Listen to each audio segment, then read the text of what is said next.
दोस्तों, Europe continent के western और सेंट्रल पार्ट पर फैला हुआ है जर्मनी देश। जी हाँ, वही हिटलर वाला, जो कि एक महत्वपूर्ण संघीय संसदीय गणराज्य है। इंपॉर्टेंट है, यहाँ पर व्यवस्था कौन सी चलती है? संघीय संसदीय गणराज्य।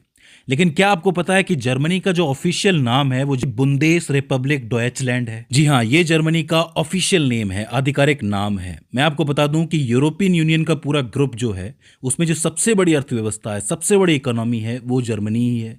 क्षेत्रफल की बात करोगे, एरिया की बात करोगे, तो 3,57,600 वर्ग किलोमीटर में ये फैला हुआ है और इस हिसाब से पूरे यूरोप में 63वां सबसे बड़ा देश है।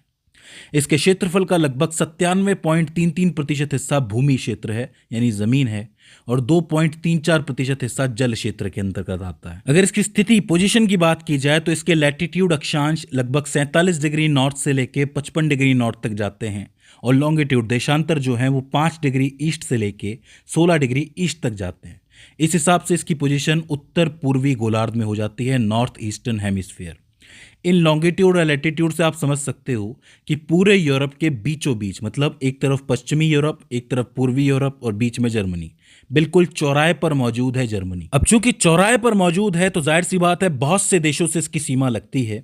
लगभग 9 देशों के साथ ये अपनी सीमा साझा करता है, जिनमें डेनमार्क, पोलैंड, चेक Republic, Austria, Switzerland, France, Luxembourg, Belgium और नीदरलैंड शामिल है।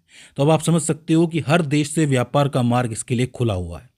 वहीं दूसरी तरफ इसके 2 समुद्री पहुंच भी हैं। अगर आप इसके उत्तर पश्चिम में देखोगे तो ये नॉर्थ सी से जाके जुड़ता है, जो उत्तरी सागर कहलाता है। वहीं अगर उत्तर पूर्व में नॉर्थ ईस्ट की तरफ देखोगे तो ये बाल्टिक सागर से जुड़ता है, जो भी एक समुद्र के लिए अच्छा रास्ता बन जाता है। तो ये जो दोहरी समुद्री पहुंच है, ये जर्मनी के लिए वैश्विक व्यापार के रास्ते खोल देती है। मतलब पैसा ही पैसा होगा। लेकिन वहीं जर्मनी के साथ एक प्रॉब्लम भी है कि 9 देशों से आपकी सीमा साझा हो रही है, 2 समुद्री सीमाएं हैं, तो कोई भी कहीं से घुस भी सकता है। तो ऐसे में जर्मनी का जो बड़ा बजट बनता है, उसमें से एक बड़ा हिस्सा जो है वो कहीं ना कहीं जर्मनी की सुरक्षा के लिए जाता है और जर्मनी को सबसे बना के रखने की ज़रूरत पड़ती है। वो अपने मन मर्जी के हिसाब से ज़्यादा चीज़ें नहीं करता है, मतलब इयाँ उहाँ चीज़ें करने की कोशिश नहीं करता है।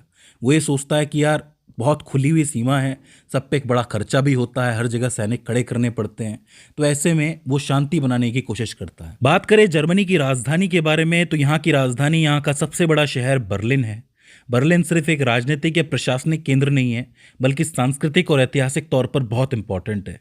अब ये बात बताने की ज़रूरत नहीं है कि बर्लिन का इतिहास कितना बड़ा है।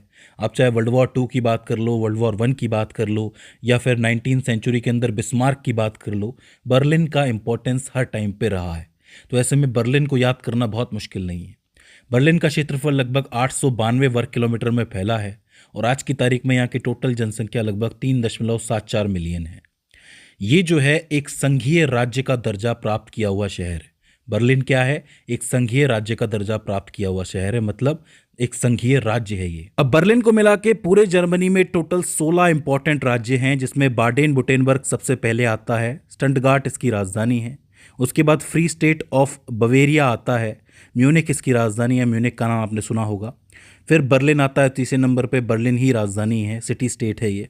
फिर ब्रेटेनबर्ग जिसकी राजधानी है पोट्सडैम, ये भी बहुत इंपॉर्टेंट है, इसका नाम आपने सुना होगा। इसके बाद आता है free and Hanseatic city of Hamburg, Hamburg इसकी राजधानी है, ये भी एक सिटी स्टेट है।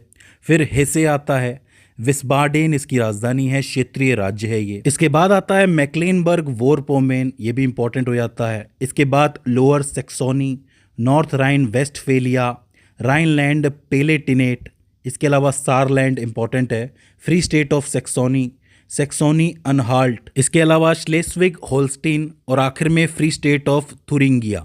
तो ये कुछ इंपॉर्टेंट स्टेट्स हैं, टोटल मिला के 16 हैं बर्लिन मिला के, जो कि पूरे जर्मनी के अंदर मौजूद है और यहीं पर प्रशासन देखा जाता है। अभी आखिर में हम लोग बात कर लेते हैं जर्मनी के औद्योगिक और जल भूगोल के बारे में। जैसा कि हमें पता है कि ये यूरोप की बहुत बड़ी अर्थव्यवस्था है, तो ऐसा क्यों है ये देखना जरूरी है। तो देखो, जर्मनी का जो औद्योगिक क्षेत्र है उसका हृदय स्थल है यहाँ का रूहर बेसिन। इस औद्योगिक क्षेत्र में बेसिकली एक नदी बहती है, रूर नदी, जो कि राइन नदी की सहायक नदी है। राइन नदी पूरे यूरोप में बहुत इंपॉर्टेंट है। इस जगह को जर्मनी का काला प्रदेश, ब्लैक रीजन के नाम से जाना जाता है। अब ऐसा क्यों? क्योंकि इस क्षेत्र से मेनली बिटुमिनस कोयला निकलता है और पिंग आयरन निकलता है। पूरे विश्व के अंदर ये जगह बहुत फेमस है और इसी कोयले की वजह से इस जगह का नाम काला प्रदेश बन गया।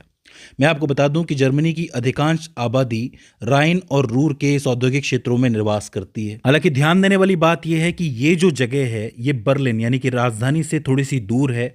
यही कारण है कि राजनीतिक और औद्योगिक शक्ति के अंदर आपको एक बटाव देखने को मिलेगा। राजनीतिक शक्ति बर्लिन के अंदर है, औद्योगिक शक्ति यहां पर है, काले प्रदेश के अंदर है। वर्तमान समय की बात की जाए तो ये काला प्रदेश अभी एक स्ट्रक्चरल चेंज से गुजर रहा है, परिवर्तन से गुजर रहा है।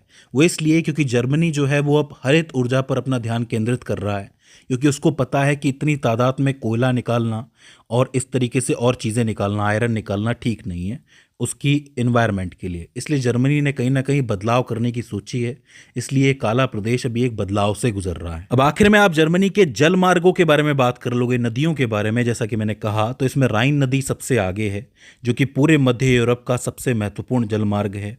फ्रांस और जर्मनी के बीच में ये सीमा बनाती हुई चलती है और जितने भी औद्योगिक उत्पाद बनते हैं, जितना भी प्रोडक्ट बनता है, उसको उत्तरी सागर तक, नॉर्थ सी तक पहुंचाने का मुख्य मार्ग यही है।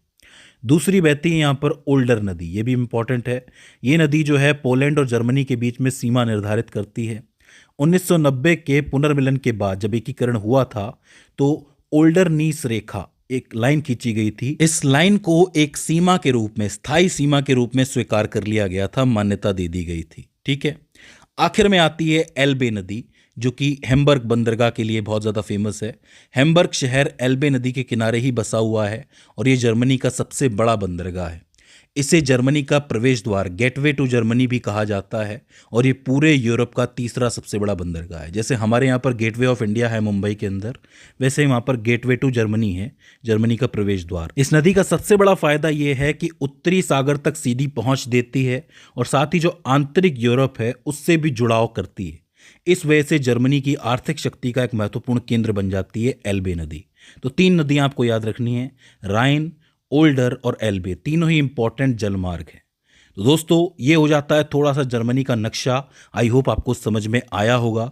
जर्मनी के विविध भूगोल के बारे में और एकीकरण के बारे में हम अलग से बात करेंगे। तो दोस्तों मुझे उम्मीद है कि इस वीडियो से आपने कुछ नया ज़रूर सीखा होगा और ये वीडियो आपके लिए हेल्पफुल रही होगी। आज की इस वीडियो के अंदर बस इतना ही। See you in the next one.